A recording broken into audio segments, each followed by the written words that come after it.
o contratante. Se o estatístico for comprovado, como neste caso de São José do Norte, que houve má-fé e que houve fraude, aí é necessário abrir um processo criminal contra ele. Tá? A Justiça Eleitoral não faz uma punição específica dos usos de má-fé. Aí ela encaminha para processos civis e criminais em outra esfera. A única coisa que a Justiça Eleitoral efetivamente faz são multas.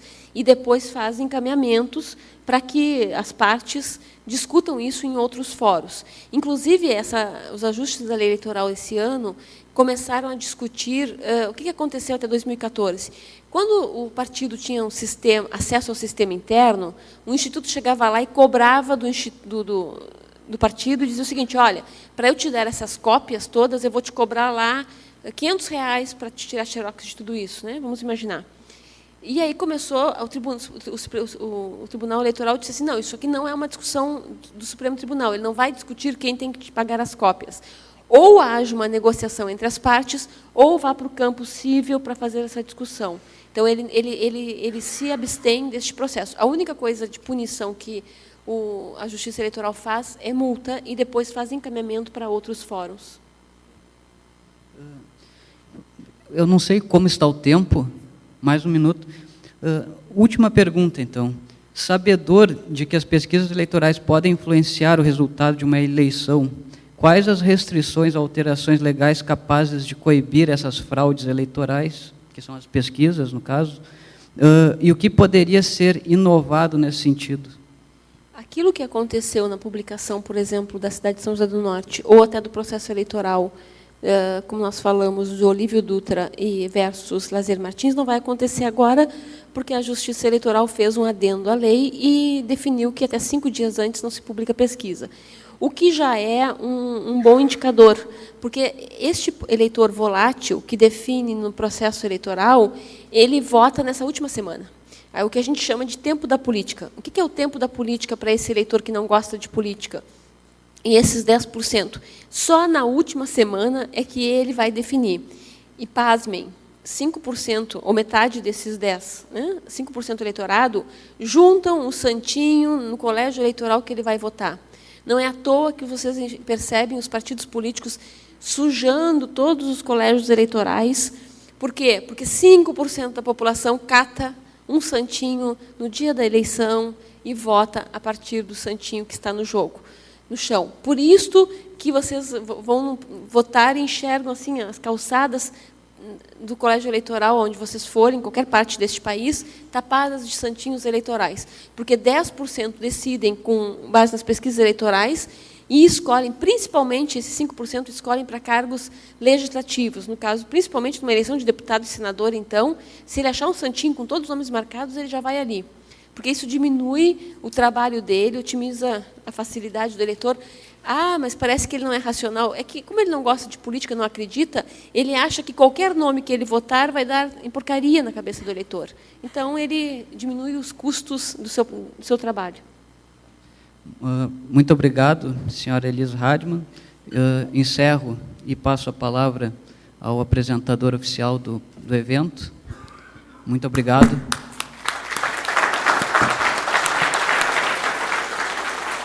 Nós agradecemos as participações da senhora Elise Hardman e do Dr. Matheus Carvalho no 3º Congresso Nacional de Direito Eleitoral. Muito obrigado.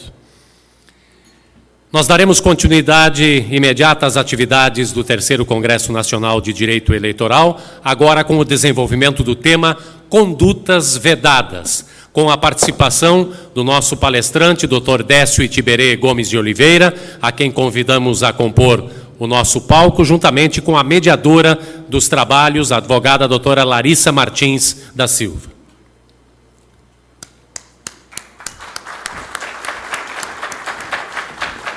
Dr. Décio Itiberê Gomes de Oliveira, advogado eleitoralista, com ampla experiência na atuação jurídica e consultiva a partidos políticos e candidatos.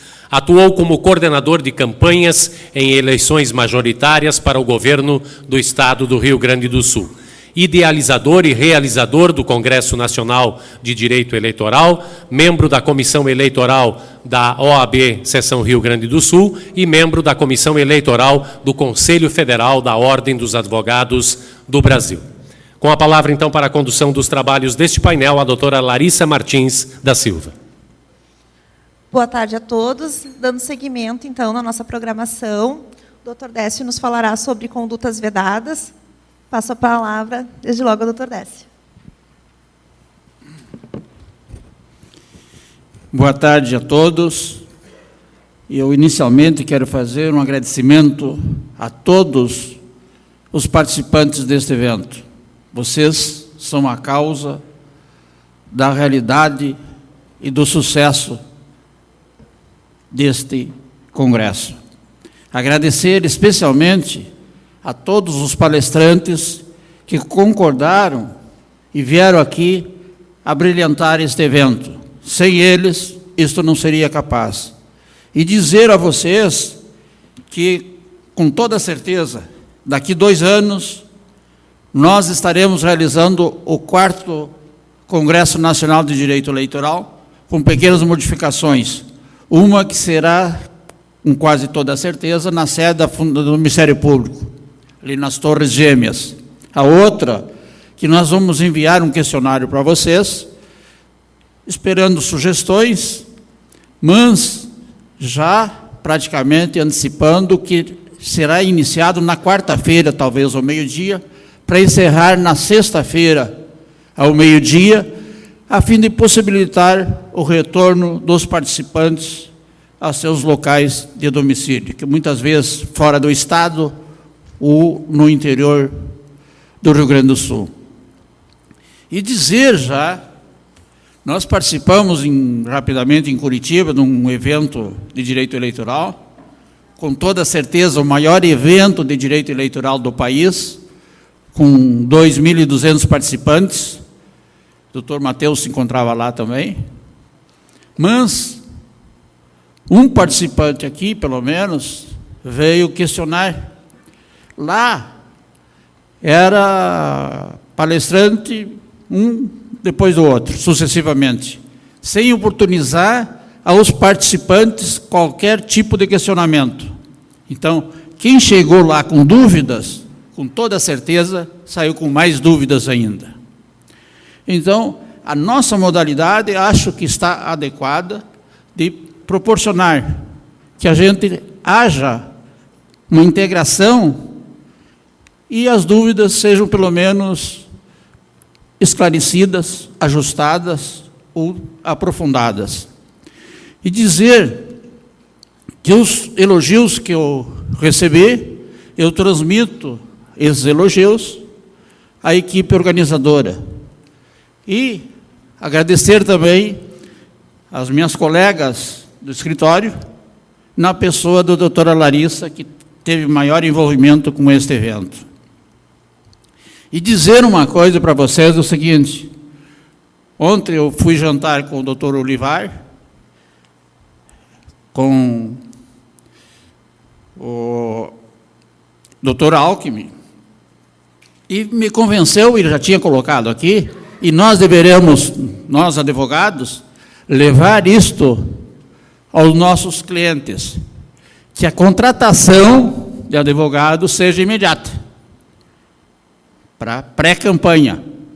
Isso facilita para orientar os nossos clientes, e mais, nós poderemos ajustar o salário, os honorários, agora, e vamos ajustar de acordo com depois, na assessoria, recebendo já de imediatamente, que inclusive eles têm condições, terão condições, todos os candidatos, nessa pré-campanha, de arrecadar recursos de pessoas jurídicas.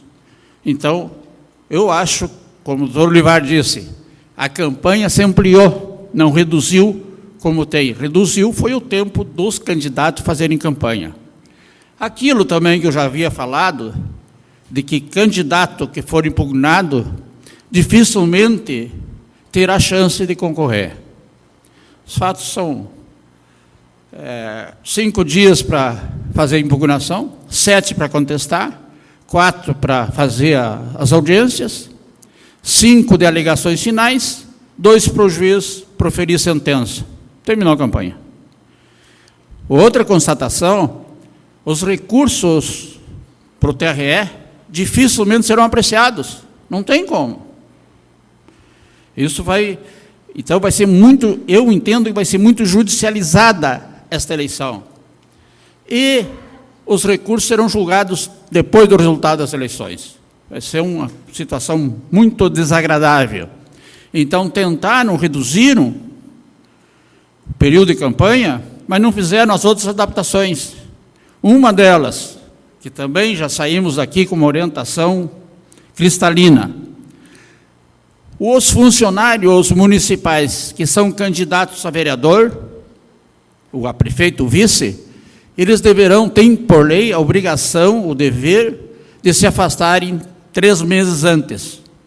Então, eles vão se afastar 3 meses antes e depois se submeter à convenção.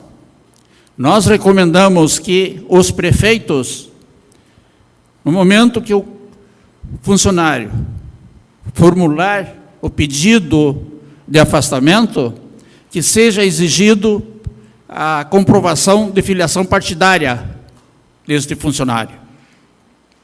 E que ele já fique notificado que, tão logo ocorra a convenção, ele apresente o deferimento ou indeferimento do registro, mas que também ele fica na obrigação de formalizar o pedido de concorrer.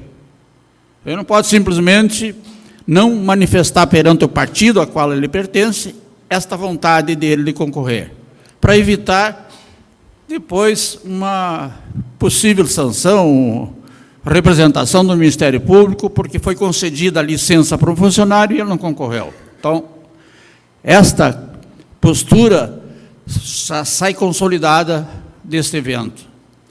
E dizer, já tinha falado no primeiro dia deste evento, e falando com a doutora Gabriela também, eu continuo convicto de que, primeiro, a OAB errou em pleitear uma campanha que não fosse financiada com recursos de pessoas jurídicas, o que é vedado hoje totalmente.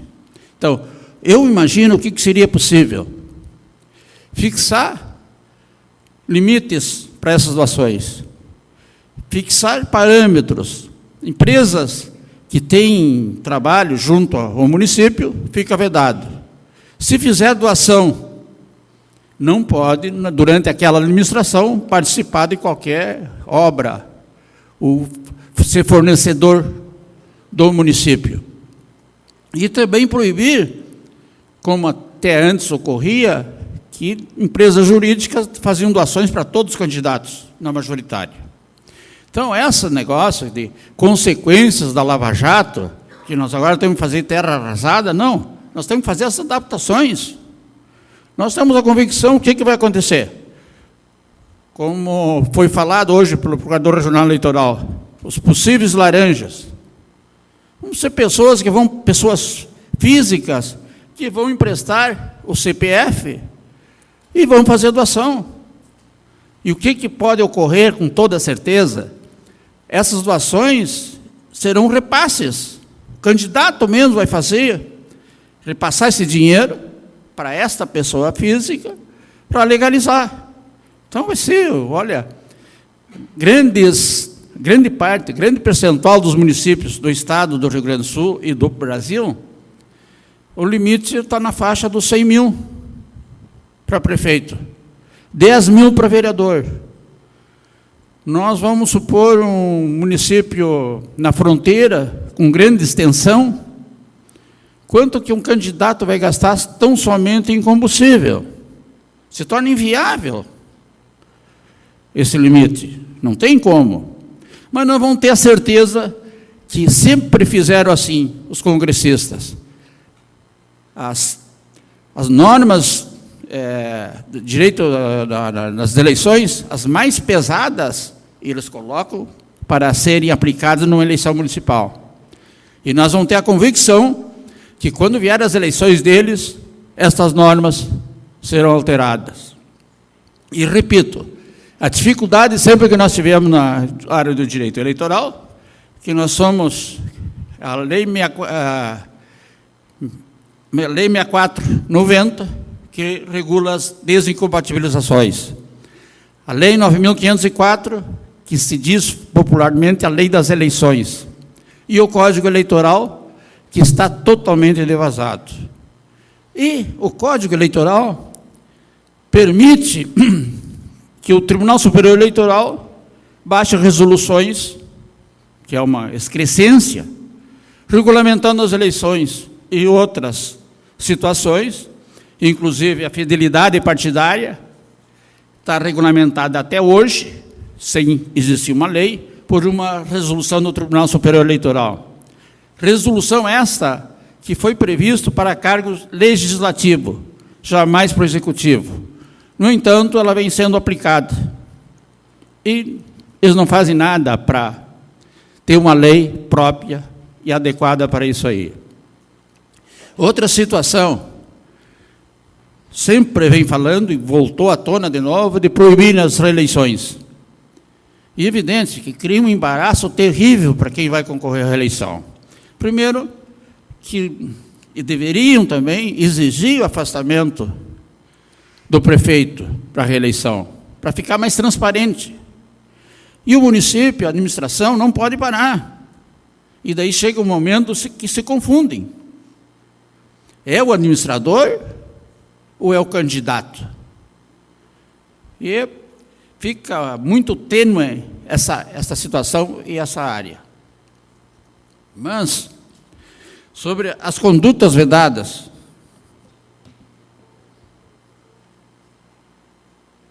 eu que nem o doutor Marcelo, eu não entendo isso aqui.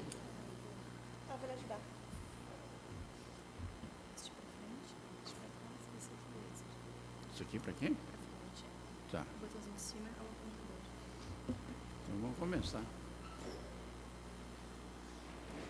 Qual é o objetivo desta lei, o artigo 73 da Lei das Eleições? É tentar que não haja desigualdade entre os candidatos. Entre os candidatos e, principalmente, a administração.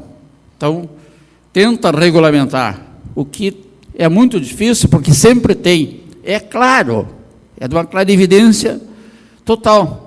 Mas sempre tem os que querem ultrapassar o sinal. Então, eu posso conceder aumento fora do prazo ali. Não pode. Se conceder, tem a consequência, inclusive, da cassação do registro e da candidatura. A cessão de bens móveis ou imóveis pertencente à administração pública em benefício de candidato, partido político ou coligação.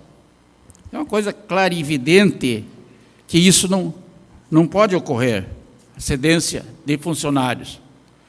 Mas nós tivemos na última eleição, inclusive, que raramente acontece isso aí, uma eleição estadual, e que uma das fontes também de recursos de campanha, que é lícita, são aquelas promoções de jantares, de eventos, com o objetivo de angariar recursos. E foi feito um evento desse aí, só que o funcionário do candidato se utilizou do local de trabalho, ele não se licenciou, e meio, como se diz na gíria, forçou a barra para que cargos de chefia, onde ele exercia a função dele, fosse adquirir convites. Isto ficou caracterizado pelo acordo como infração às condutas vedadas. Primeiro, utilizar-se do cargo no horário do expediente em local público. Plenamente ilegal esta postura, que resultou, embora o relator, que hoje é o presidente do Tribunal Regional Eleitoral, fosse voto totalmente favorável, houve um pedido de vista, e daí virou 5-1, contrário a ele. Depois, o uso de materiais e serviços custeados pelo governo, o caso ativa, que excedam as prerrogativas, artigo 73, segundo. Então, o que acontece? Há uma tolerância e permitido estes usos nas câmaras de vereadores. E as câmaras de vereadores regulamentam e dizem o que deve ser feito no recinto das câmaras. Então, normalmente, cada vereador coloca no seu gabinete, ou externamente, internamente, a sua propaganda eleitoral. Então, isto tem sido uma postura perfeitamente legal. Tem minhas restrições, que eu acho que não deveria ter exceção, mas existe. E daí tem outra situação, que a maioria dos vereadores, além dos subsídios, ele tem outros auxílio, combustível. Então, isto ele não pode utilizar durante este período eleitoral estes benefícios. A maioria também dos vereadores tem um celular para o exercício do seu mandato.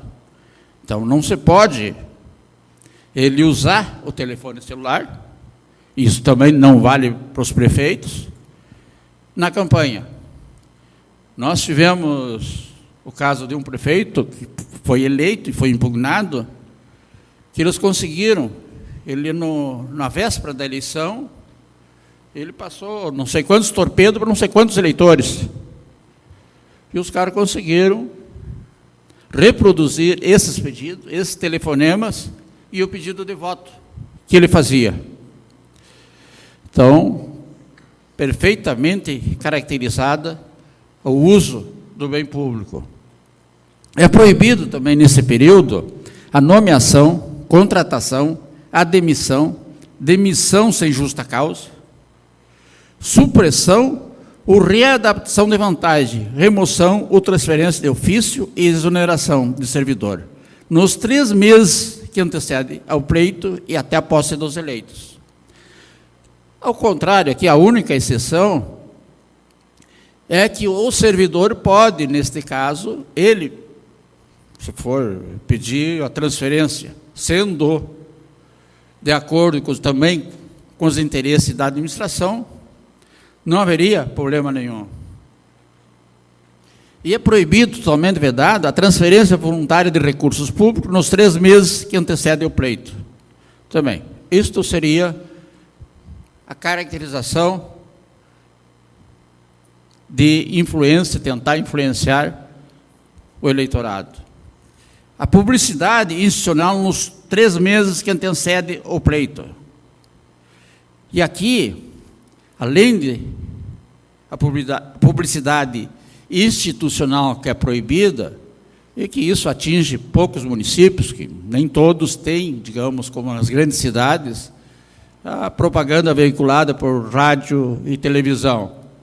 Mas isto é proibido, como também limita o número, os valores a serem aplicados, e que agora é pela base dos 3 primeiros meses do ano.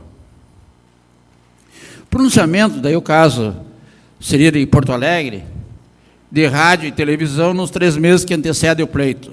Isso aí também, a exceção, são os casos de calamidade e que raramente se configuram nos municípios. E daí veio aqui, realizar no primeiro semestre do ano da eleição, despesa com publicidade dos órgãos ou entidades públicas que excedam a média dos gastos no primeiro semestre dos 3 últimos anos que antecedem o pleito. Isto é sempre motivo de ações do Ministério Público. Eles fazem esse levantamento e começam a ajuizar ações. E outro detalhe, sendo comprovado, a consequência é a cassação do registro. Então tem que ter muito cuidado.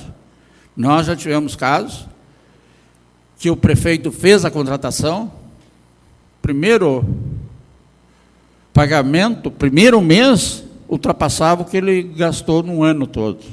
Nós recomendamos que fosse rescindido este contrato e que fosse devolvido pela empresa o valor que ele recebeu. a revisão geral da remuneração dos servidores. Isto também está proibido. Os caras querem, no último ano da eleição, no ano da eleição, começar a conceder benefícios para os servidores. E distribuição de bens, valores e benefícios, exceção calamidade pública, estado de emergência ou programas sociais autorizados em lei e já em execução orçamentária no exercício anterior. Nós tivemos consulta do município sobre a instalação de, praticamente, Wi-Fi no município, que abrangeria determinados bairros e a população teria acesso gratuito à rede de internet. Tinha lei no ano anterior, mas não tinha sido aplicado no ano anterior e queriam aplicar agora, que é totalmente vedado. O uso de imagem em símbolo, o nome que caracteriza promoção pessoal de autoridade dos servidores públicos em publicidade de atos, serviços em campanha de órgãos públicos. Tem uma postura aqui que é muito fácil de encontrar no interior, principalmente os vereadores. Eu até não vou usar aqui, mas tem um vereador da capital, no cartão dele, pago pela Câmara de Vereadores, tem a foto dele. Isso é promoção pessoal, é usar um recurso público para a promoção pessoal. E, evidentemente, isso aí já ocorre há anos, que está proibido a contratação de shows artísticos pagos com recursos públicos nos 3 meses que antecedem as eleições. Nós, numa eleição aqui, que era permitido, inclusive,